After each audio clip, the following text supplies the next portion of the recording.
हरि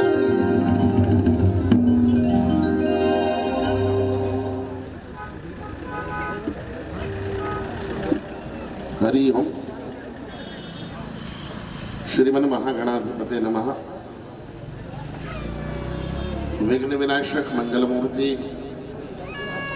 गौरीपुत्र भगवान श्री गणेश जी का स्मरण करते हुए, श्री हनुमान जी महाराज को प्रणाम करते हुए,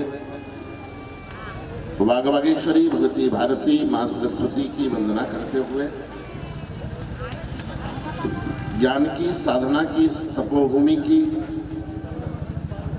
पवित्र रज का मस्तक पर तिलक करते हुए और अपने सद्गुरुदेव भगवान के चरणामृत और वेद वंदिता मेकल सुता शिवप्रिया भगवती माँ रेवा श्री नर्मदा जी के जल का आचमन करते हुए कुछ आत्मनिवेदन आप सबके बीच में रखने का सौभाग्य प्राप्त हुआ है। प्रतिभाओं का सम्मान है और इस अवसर पर हम सबका सौभाग्य है कि अंतर्राष्ट्रीय कवि, मेरे लिए गुरुतुल्य सरस्वती माँ के वरद पुत्र आदरणीय श्री शशिकांत जी यादव जी यहाँ विराजमान है।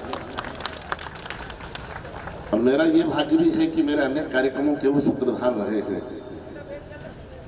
अभी राम जन्मभूमि आंदोलन के संदर्भ में एक मेरा व्याख्यान देवास में था, उसका संचालन भाई साहब कर रहे थे। मेरे पैर कांप रहे थे कि इतना विराट व्यक्तित्व जो मेरे कार्यक्रम का संचालन करता, ये धर्म संस्कृति के प्रति उनकी श्रद्धा है। आने वाली पीढ़ी को प्रोत्साहन देने का उनका अपना क्रम है। आज हमारे बीच दो सरस्वती के व्रत पुत्र जो देश भर में अलग जगह रहे, आदरणीय सुनील जी गाइड जी भी विराजमान हैं, आदरणीय गहलोत जी भी विराजमान हैं। आपकी उपस्थिति को भी प्रणाम करता हूँ। मंच पर अन्य जो सब विराजमान है वो सब मेरे आशीर्वाद दाता हैं, उन सबके चरणों में प्रणाम अर्पित करता हूँ। परीक्षा और प्रतियोगिता दो शब्दों पर जब विचार करता हूँ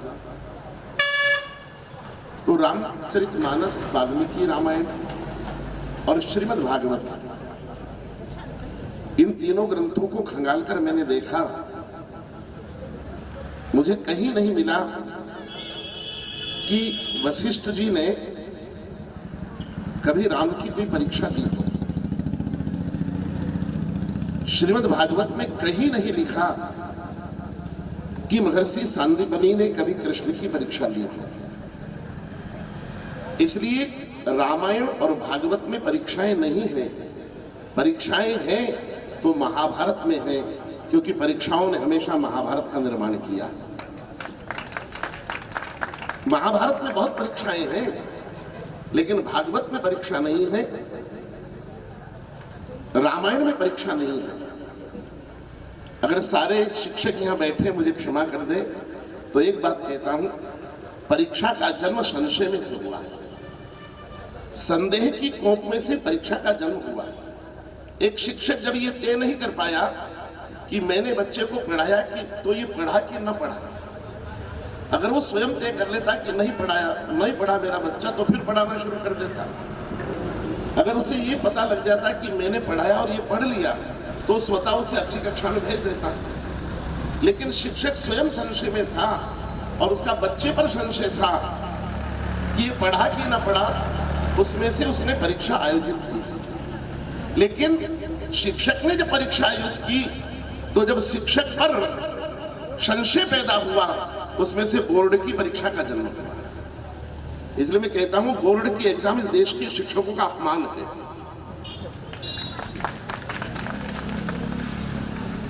एक शिक्षक लोकल परीक्षा में टिपा देगा, सरल प्रश्न पूछेगा, प्रमोट कर देगा।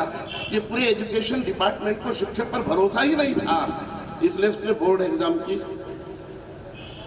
जब बोर्ड एग्जाम पर अविश्वास पैदा हुआ तो उसमें से माध्यमिक व्यावसायिक परीक्षा मंडल का गठन हुआ।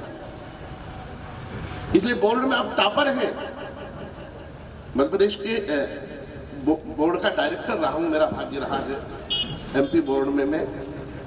तो मैंने वहां उस समय तत्कालीन सेक्रेटरी डॉक्टर पाठक को पूछा, मैंने कहा सर ये बताइए कि आपके बोर्ड में कोई टॉपर आ जाए, एमपी टॉप आ जाए, उसको आप चपरासी की भी नौकरी नहीं दे सकते, तो फिर आपकी एग्जाम का मतलब क्या है? आपके यहाँ जो अपॉइंटमेंट होगा वो कंपटीशन एग्जाम से होगा। एमबीबीएस टॉपर हो वो भी एमडी में तब तक नहीं प्रवेश ले सकता जब तक कि वो एमडी की एग्जाम अलग से नहीं क्वालिफाई कर ले। तो फिर एमबीबीएस में टॉपर होने का मतलब क्या रहा? इसलिए विद्यार्थी पर शंका में से परीक्षा का जन्म होता है, शिक्षक की शंका पर से बोर्ड का एग्जाम होता है, बोर्ड पर शंका में से व्यावसायिक परीक्षा मंडल का गठन हुआ। लेकिन मैंने प्रश्न तब खड़ा किया जब मध्य प्रदेश का व्यावसायिक मंडल चर्चाओं में आया और उसमें मेरे अपने एक व्यक्ति चर्चा में आ गए। मैंने पूछा कि अब क्या किया जाए। इसलिए मैं केवल इस लंबी बात मैंने केवल इसलिए की है कि जीवन में तैयारी परीक्षा के लिए मत करना, जीवन में तैयारी कर सको तो केवल ज्ञानार्जन के लिए करना। और अगर आपके पास ज्ञान है तो आप हर परीक्षाएं अपने आप पास कर जाएंगे। अगर ज्ञान नहीं है, केवल एक परीक्षा के लिए तैयारी की तो वो परीक्षा तो क्वालिफाई कर जाएंगे, लेकिन दूसरी परीक्षा का क्या होगा?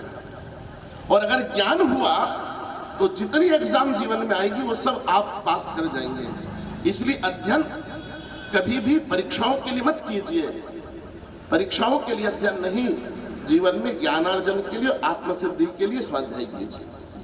दूसरी बात मैंने बहुत आग्रहपूर्वक यहाँ पहले कह चुका हूँ, लेकिन कुछ नए चेहरे इसलिए कहना चाहता हूँ कि सबसे ज्यादा बेड़ा गर्क अगर किसी ने पूरे विश्व में मानव जाति का किया है तो प्रतिस्पर्धा ने किया। मैं कंपटीशन के बहुत खिलाफ हूं, बहुत खिलाफ हूं इसलिए क्योंकि जो भारतीय संस्कृत शब्दकोश है उसमें प्रतियोगी शब्द को बहुत नकारात्मक माना गया, बहुत नेगेटिव शब्द है। संस्कृत में कहते हैं पुरस्सर यानी आगे बढ़ना, प्रतिस्सर यानी पीछे हटना। तो प्रतिस्सर यानी प्रतियोगिताएं समाज को कभी आगे नहीं बढ़ाती, प्रतियोगिताओं ने समाज को हमेशा पीछे धकेला है। मैं कैसे? एक आपने कहानी सुनी है प्रतियोगिता की, और इस मध्य प्रदेश के शिक्षा विभाग में हर दीवार पर उकेरी उसको। मैंने अभी मेरे कार्यक्रम में नर्मदापुरम में एजुकेशन मिनिस्टर थे अभी कि मैंने उनको भी प्रार्थना की कि ये बंद कीजिए आप। एक कहानी आपने पढ़ी है, एक था खरगोश, एक था कछुआ, दोनों के बीच प्रतियोगिता हुई, खरगोश ने आराम किया, कछुआ जीत गया। ये कहानी सुनाकर खत्म कर दी गई, लेकिन इसका दुर्भाग्य देखिए क्या हुआ। इसका दुर्भाग्य ये हुआ कि परीक्षा या प्रतियोगिता समाप्त नहीं हुई खरगोश कछुए के जीतने पर। कहानी आगे मोहन नागर लिखते हैं इसको 3 स्टेप में, और वो कहते हैं फिर प्रतियोगिता हुई, खरगोश दुखी था कि मैं कछुए से हार गया, और कछुए की जाति ने तो बड़ा उत्सव मनाया कि हमारी जाति का कैंडिडेट पहली बार जीता है दुनिया में, और कछुआ जीत जाए तो बड़ी सेलिब्रेशन हुआ। अब खरगोश रो रहा था, उसकी पत्नी ने कहा रोते क्यों हो, एक बार और प्रतियोगिता कर लो। अगले दिन फिर प्रतियोगिता हुई, और प्रतियोगिता अगली बार हुई तो आज खरगोश सोया नहीं, आज खरगोश जीत गया, कछुआ हार गया। अब सेलिब्रेशन खरगोश के घर था, कछुए के घर मातम था। लेकिन कछुए की पत्नी ने कहा रोते क्यों हो, एक बार और प्रतियोगिता हो जाए। कछुए ने कहा कभी कछुए खरगोश से जीते हैं क्या? उसकी मिसेस ने कहा नहीं, जो कछुए अपनी पत्नी की बात मानते हैं वो खरगोश से जीत जाते हैं। तो आप मेरा एक मंत्र ले लो, मैं मंत्र देती हूँ, आप जीत जाओगे। और मिसेस कछुआ ने मिस्टर कछुआ के कान में एक मंत्र दे दिया, और वो खरगोश के पास गया, बोले एक बार और प्रतियोगिता हो जाए। और अब तो इतना अहंकार में था खरगोश कि नहीं, तू जब कहे जहां कहे मैं तुझसे प्रतियोगिता कर सकता हूं, तू कछुआ मुझसे नहीं जीत सकता।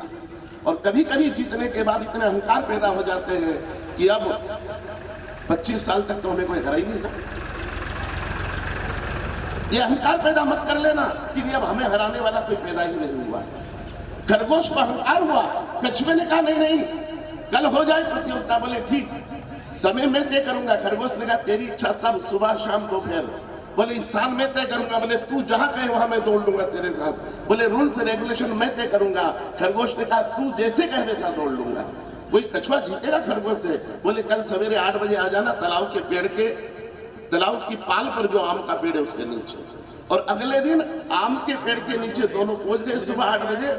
और प्रतियोगिता में लक्ष्य ये रखा गया कि सामने जो पीपल का पेड़ है वहां जो पहले पहुंचेगा वो जीत जाएगा। 1 2 3 रन। और खरगोश पाल पर दौड़ा और कछुआ पानी से निकलकर पहले पीपल के पास पहुंच गया। आज फिर कछुआ जीत गया था। खरगोश अपनों को हरा हरा कर कब तक जिंदगी में यश खुशियां इकट्ठा हुए। बड़े भाई ने छोटे को हरा दिया, काका ने भतीजे को हरा दिया, दिरानी जिठानी से जीत गई। अपनों से हरा हरा कर जो जीत अर्जित करोगे जिंदगी में वो खुशियां कभी स्थायी नहीं होती। इसलिए वेदों ने कहा संगत्वच्छम, जिंदगी में चाहे 4 कदम चलेंगे लेकिन सबको साथ चलेंगे। आप दौड़ जीत कर गए हैं लेकिन आर्मी में जाने के बाद आपको साथ में कदम ताल करना। बोलो, आर्मी में आप दूसरों का कदम ताल साथ न करो तो कोई रखेगा आपको? अगर वहां भी आगे निकलने की कोशिश करें। इसलिए जिंदगी में ऐसे मत दौड़ना कि आप आगे निकल जाओ बाकी लोग पीछे रह जाएं, और ऐसे भी मत दौड़ना कि और लोग आगे निकल जाए और आप पीछे रह जाएं। जिंदगी में 4 कदम चलना लेकिन सबको साथ लेकर चलना। ओम सहना भवतु सहनो भुनक्तु सह वीर्यं। 4 कदम जिंदगी में चलो लेकिन सबको साथ लेकर चलो, क्योंकि ये दौड़ मेरी संस्कृति रही है। इसलिए आचार्य शंकर कहते हैं चरे वेति प्रचलामा निरंतर। लेकिन यात्रा उसको कहते हैं कि सब लोग साथ गए थे, सब लोग साथ आए थे।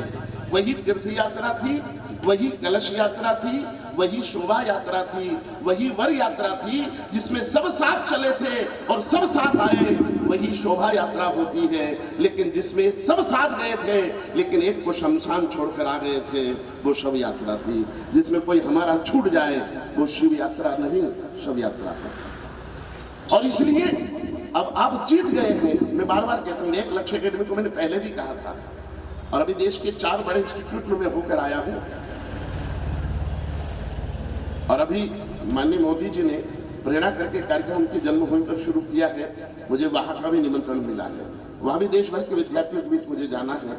लेकिन मैंने एक ही बात कही है कि प्रतियोगिता की दिक्कत क्या है? प्रतियोगिता में या तो लेफ्ट देखोगे कि ये कितना आगे निकल गया, या तो राइट देखोगे कि ये कितना पीछे रह गया। इसलिए प्रतियोगिता केवल टेंशन पैदा करती है। इसलिए ध्यान रखना तो अपने लक्ष्य पर रखना और एक ही लक्ष्य पर रखना। इसलिए प्रतियोगिता से हट जाना, ध्यान सारा एक ही लक्ष्य पर रखना।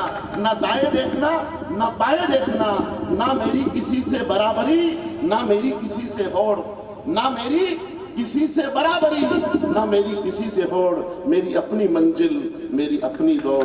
और बस परमात्मा ने जो सामर्थ्य दिया है उस सामर्थ्य के साथ जीवन को गतिमान करें। और आप देश की सेवा में गए हैं, क्योंकि हमारी संपूर्ण प्रतिभाएं मार्कशीट बनकर फाइल में लग जाने के लिए नहीं है, मेडल बनकर शोकेस में सज जाने के लिए नहीं है, लॉकेट बनकर गले में टंग जाने के लिए नहीं है, ये शील्ड बनकर हमारे सम्मान प्राप्त नहीं।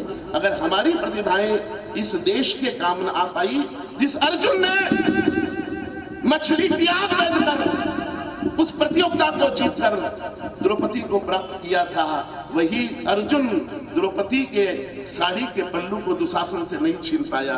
फिर ऐसी प्रतियोगिता जीतने का मतलब क्या है? बोलो, छुड़ा पाया दुशासन के हाथ से? जीती थी प्रतियोगिता, खोलते हुए तेल में मछली की आग देकर बेंदी थी। तब कहा था द्रौपदी ने, ये मछली की आग बेंधने वाले अर्जुन, तेरे गांडियों में दम है, तो जो मुझे नंगी देखना चाहते हैं उनकी आंखें भेद दे। और अर्जुन गर्दन झुकाकर बैठा। ऐसी प्रतियोगिताएं हैं जो केवल नौकरियां दिला दे, ऐसी प्रतियोगिताएं हैं जो केवल सर्टिफिकेट दिला दे, लेकिन अस्मिताओं की रक्षा के लिए और राष्ट्र की रक्षा के लिए जो सामर्थ्य काम नहीं आए, वो सामर्थ्य किसी काम का नहीं है। इसलिए प्रतियोगिता जीते कि न जीते, हमारा सामर्थ्य इस राष्ट्र के काम आएगा। ये संकल्प लेकर आगे बढ़े। मेरा बहुत बहुत मंगल कामना, आशीर्वाद, बहुत बहुत धन्यवाद। भारत माता की।